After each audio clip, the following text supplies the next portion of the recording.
Welcome to Strange Coordinates, the show where we use brands as roadmaps to arrive at surprising places. I'm Robert Baylog. And I'm Topher Burns. Robert and I founded an advertising agency called Territorial. We help brands find their places in the world.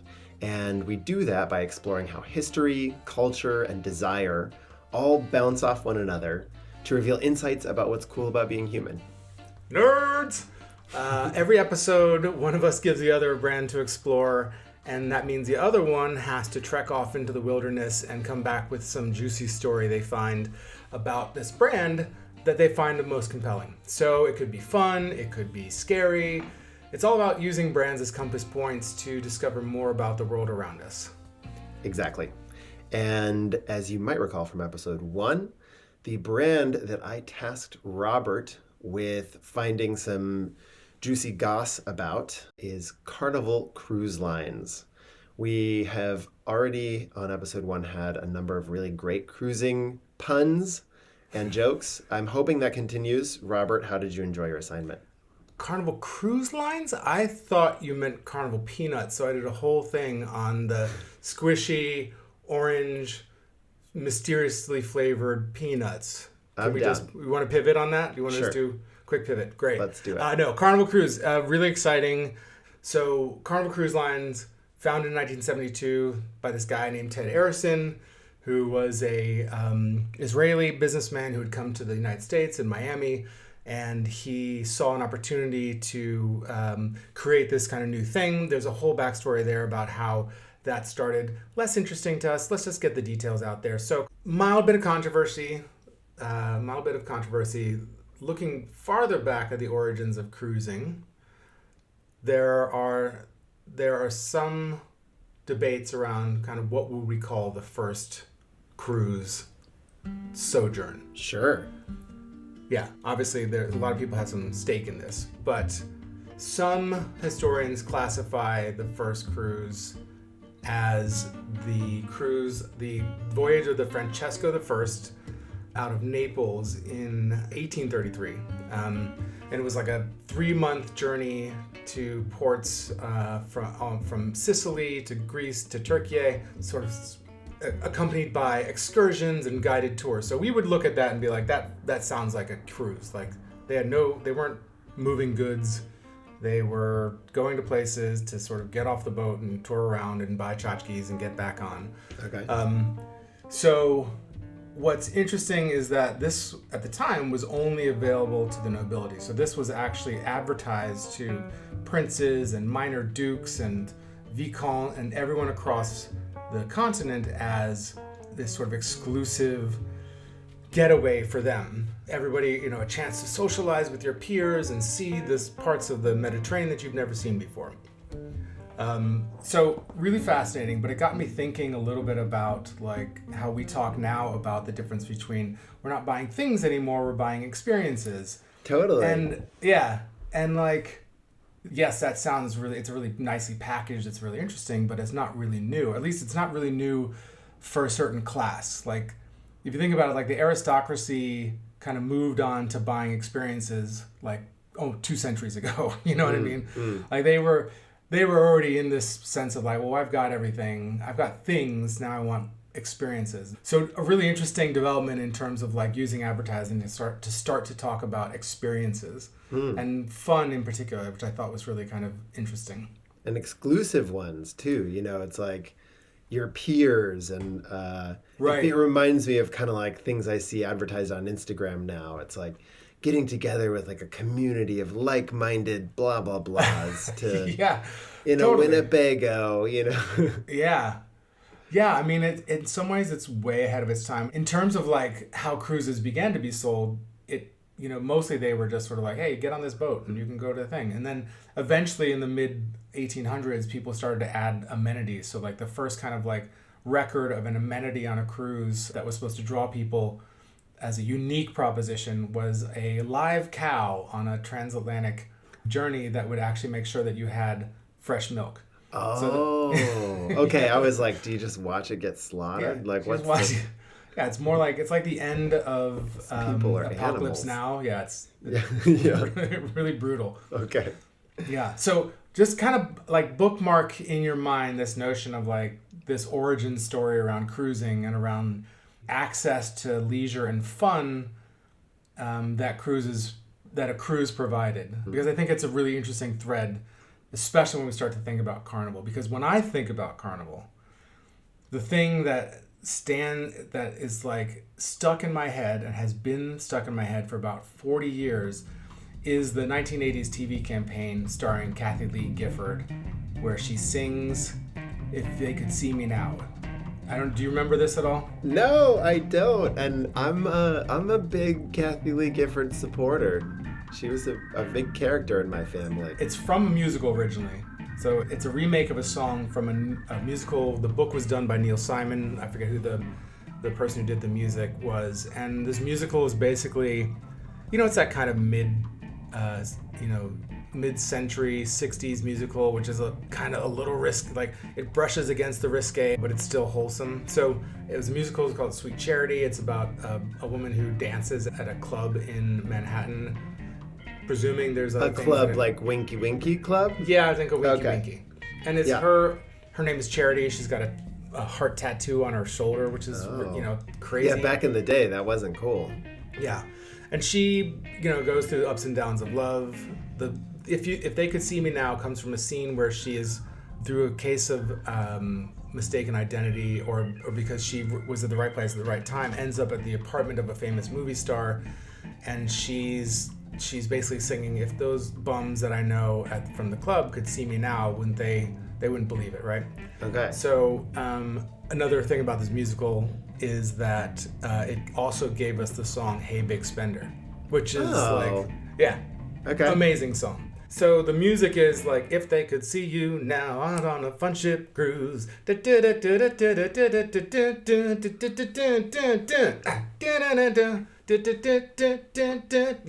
heard that? Have you ever? Is this in your head? It's not ringing bells, but I'm feeling very jazzy about it, very excited, and Topher, like it has literally friends should be jealous. It has been on a loop in my head since the 80s. So the words are. Do you just sing this to yourself anytime you like make a good sandwich? Like, oh, if those losers in high school could see me now, eating the pastrami. yeah, totally. It's just there's I didn't for a long time. I didn't know where certain lyrics came from. They just like enter into my thoughts. Totally. I want to read you the lyrics of the Carnival Cruise version because it's really interesting. Okay. So it's, if they could see you now out on a fun ship cruise, eating fancy foods, doing what you choose, I'd like your friends at home to get a good look at the first great Carnival cruise that you took. All I can say is, wow! Hey, look at where you are. Tonight you're living, pow, just like a movie star. Oh, what a fun ship, holy cow. They'll never believe it if your friends could see you now. All right. First off, please. Impeccable. I mean, Thank you. If there were roses to be thrown. Yes. Yes. Also, I feel like once you hit pow, then I was like, oh, I do remember this. No, actually, it's when you said on a fun ship cruise, and I was like, oh yeah, that specific phrase has always been in my head, always. And even as a very young child, I remember being like, a fun ship. Yes. Okay. Amazing. So you plugged into one of the things that's happening in the song, right? Like this fun ship cruise, they're leaning into a thing. So the fun ship, right? Yeah. The other thing that's happening is like, is there like a lot of subtle shading happening in this song? Like you are such a turd that your friends wouldn't recognize you in like an evening gown, or also your friends are really boring. Like, there's a lot happening in the lyrics there that I feel like never made me feel great. I was like, I'm either trying to rub it in my friends' faces or like I'm stepping way out of my zone and I'm out of place. You know what I mean? There was something in there. Yeah. That's kind of fun. I like the energy of just kind of like, you don't deserve this, but you can buy it anyways. Yeah, exactly. Well, I think there's something, and this is kind of connecting to what has been striking me about this brand, especially. Cruises partially, but especially Carnival, because, they actually refer to their cruises as fun ships. They really leaned into fun early on. So, So after it wasn't like they were actually just saying like it's a fun ship cruise. No, They're trying to get you to understand it's a fun ship. it's a fun ship. Okay. Apparently, the Carnival was known early on as sort of like the cruise line for like younger people who want to just kind of let loose. And so then seeing Kathy Lee through that lens is really interesting, and then seeing her later getting drunk on TV is like a nice continuum. You know, Yeah. you're like, that makes total sense. It's a fun show cruise at that point. Yeah. So they moved on from If Your Friends Could See You Now to Ain't We Got Fun. You know that song as well. In the morning, in the evening, ain't we got fun? So Kathy Lee came back, reprised her role as the ambassador, and started singing Ain't We Got Fun. So for the longest time, their slogan was fun for all for fun. They moved on recently to a new one called Choose Fun. And on board, they've got a sort of daily newsletter that they hand out to all the passengers. It's called the Carnival Fun Times. Oh. Nice little play on words there. Fun times. Bravo. The Fun Times. Yeah. Or Fun Times. Right. So like fun is here. Right? We're in this world of fun. They're trying to own fun in a really, really hardcore way. So then I'm like, well, fun is really fascinating. And if you think about fun as a commodity, if fun is a thing that a brand offers, it's a really interesting thing to dig into. I was digging into Merriam-Webster, and I don't know, it feels like I might have just gone to like a spoof site, because their article on fun just made a lot of dubious claims and was written with a level of like looseness that I would not associate with the dictionary. So for instance, Merriam-Webster says that they made a claim that prior to the Norman conquest, fun was unknown in the British Isles, which feels like a bit of an overstatement. The Celts didn't have games. Yeah, they just like they gave their children branches of thorns to grip until they went to sleep. Exactly. Yeah, it feels like a real overstatement and oversimplification. I don't know if I trust Merriam-Webster, but I did a bunch of digging around and started to think about like the etymology of fun, what its meanings, what meanings it has carried. You know, when it first came into the language, it was really associated with pranking and tricks. So the reason that we say things like making fun of someone carries that like some subversive, transgressive idea with it. Okay. So like, I don't know. I started thinking like, who else is selling fun? Because if Carnival's selling fun, there's other people selling fun. And like, what happens when you sell fun? It's really interesting when you look at other brands that sell the notion of fun. There's always this weird sense of like danger with it. So like Pringles, for instance, Pringles had the tagline, "Once you pop, the fun don't stop," and props to their slang. And so in that case, like fun is this element that is like unstoppable. But you let it out, and it's like, well, we're not responsible for what happens next. You open Pandora's box, my friend. You open Pandora's box. And what we all know, the fun that's not stopping is that I'm not closing that thing ever. Totally. Because I just opened a sleeve of sour cream chips, and I am not getting off the couch until I've forced them all into my disgusting mouth. 100%. That's the Pandora's box. I'm making duck lips. I'm doing the whole thing. There was another campaign I was thinking of, which was Six Flags, and their thing is more flags, more fun. Oh. Oh no! Don't do the song. I already have one earworm. I can't. Okay. Yeah, because I just pictured the dude dancing and the Venga Boys and. They moved on to a campaign called More Flags, More Fun. I was actually I was in part of the team that pitched that. Oh. That idea won. My idea did not. But I was thinking about that, and I was like, by that logic, the UN would then be the most fun place on earth. I was just thinking, I was like, that just creates a flag arms race. That suddenly Disney's like, we got 8 flags. What you gonna do? Right. What other, like, I'm trying to think of like other brands that like sell fun. Okay. This is, I would say, not a terribly effective packaging of fun, but when you started talking about brands, I started thinking about this really interesting, fun arms race that happened in Albuquerque when I was growing up, which were all of these, there were like recreational facilities that were designed for like more than just like a playground or an arcade. It's sort of everything. And it seemed like all of a sudden it was sort of like Chuck E. Cheese, but more. Like, so there was Hinkle Family Fun Center. And then there was also this place called Planet Fun. And Planet Fun was one of those places where you could kind of like crawl through the tubes and play tag and stuff like that. But Planet Fun's commercial lives forever in my head because the commercial was Planet Fun, the most fun on this side of the sun. What? Planet Fun? Where? Planet Fun? Like, they just did the thing that was like, let's put more questions in here so we can just say fun some more. So, Planet Fun. Literally, like, the most... If you were like, hey, what's a fun place? You'd be like a whole planet of fun. Right. They'd be like, yeah. And you'd be like, how can we turn that into a tagline? Well, let's say fun some more. What is the fun on the other side of the sun? Right. The Hinkles knew something that we didn't.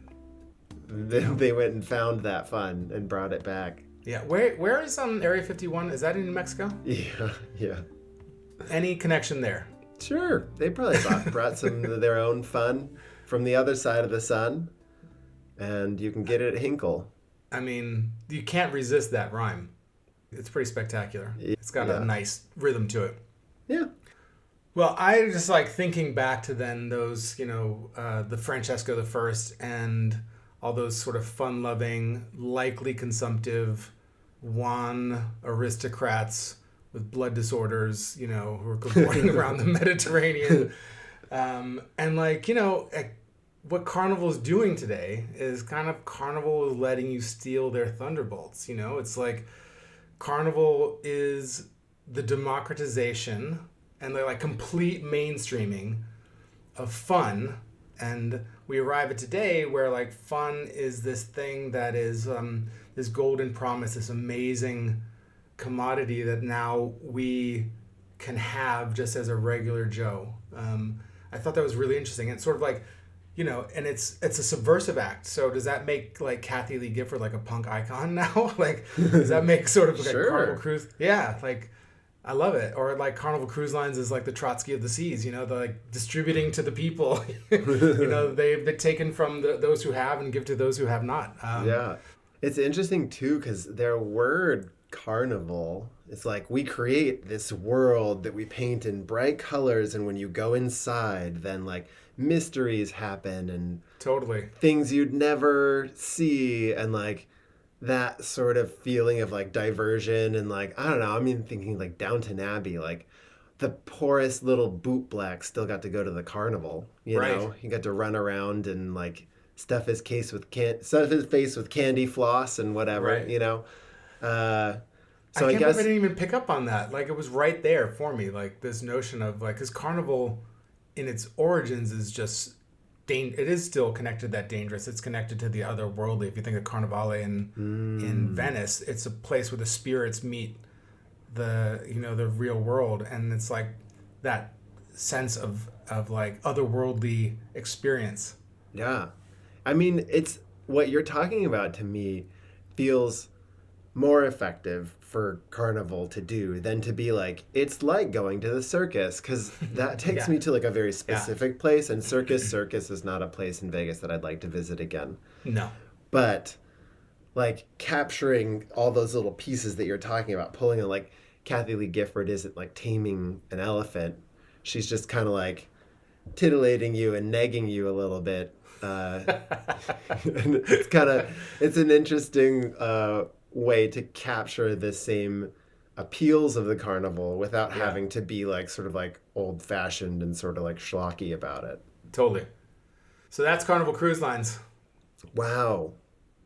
I really love it. And I love that somehow we managed to still stray into sort of like the confines of sexual liberation and the permissions we're allowed to have, and like, ooh, my, maybe a little bit more is a kind of a fun, another little, now I can't use the word fun, kind of an interesting diversion. Yeah, I mean, it's interesting to think about how brands become these like gateways to otherwise off limits things. Yeah. Like, yeah, you get permission. It's a safe place. Yeah, you get permission. It's a safe place to play with those emotions and play with those ideas. But it's, it's kind of like framed in a capitalistic structure. So like that kind of contains all those unseemly, things as well. Yeah. The unseemly that I had pictured us going into was definitely norovirus and like diarrhea leaking from the ceilings and like the poop cruise. I thought we were gonna get into the poop cruise. The poop cruise. That's for another day. I think that it was all because I couldn't get Kathy Lee Gifford out of my head. Yeah, and why sully ourselves with the scatological when you can talk about Kathy Lee Gifford? Yeah, we're way above that.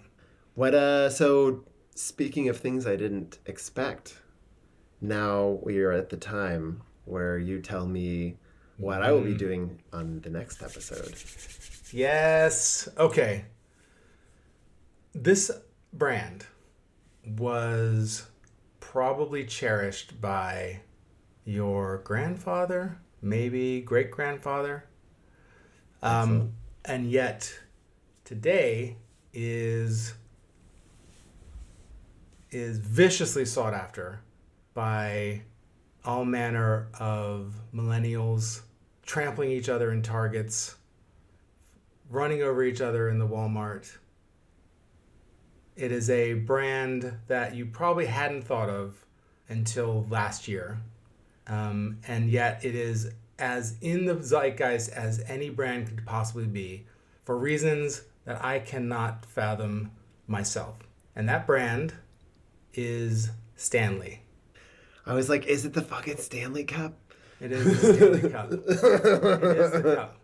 The thing I know about this, I don't know, like I am of a certain age now. I just don't have access to the ephemera, this sort of like dumb stuff that I feel like I used to just be jacked into, and like I would put this in that world. And the only reason I know it is because there's like memes of like girls going like, so that's all I got. And I weirdly was thinking about it today as I was drinking from this water bottle.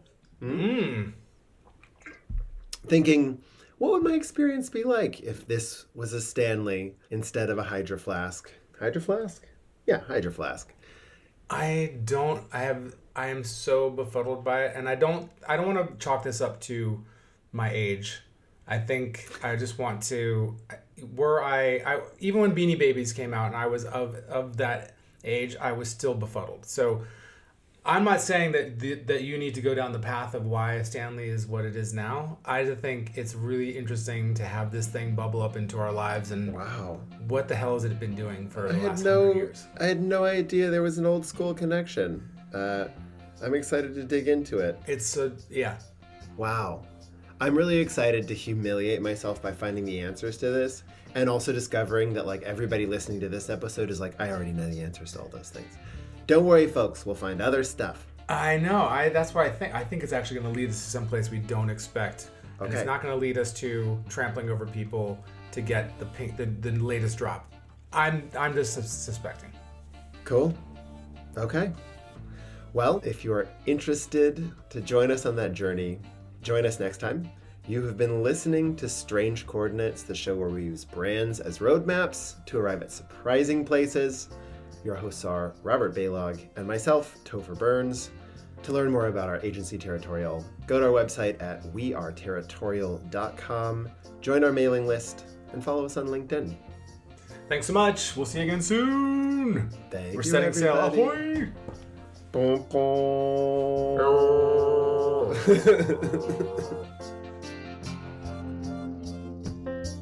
The ship godmother of the Carnival Horizon was Queen Latifah, which is surprising on two levels. One, Queen Latifah. 2, ships have godmothers? Yeah. What does that mean? What's that title? I feel like this is a metaphor that just got out of hand and they didn't know what to do with it. But there's a really surprising one is Malala is a godmother of a cruise ship. Is it in Carnival? Carnival Cruise Line? It's not Carnival. It's Royal. I think it's Royal Caribbean or something like that. It's not like it's in a especially a cruise line devoted to social justice or anything. Right. It's just like girl had to get her money, I guess. Like there was just a moment where she's like, yeah, It's like books aren't free. books are not free.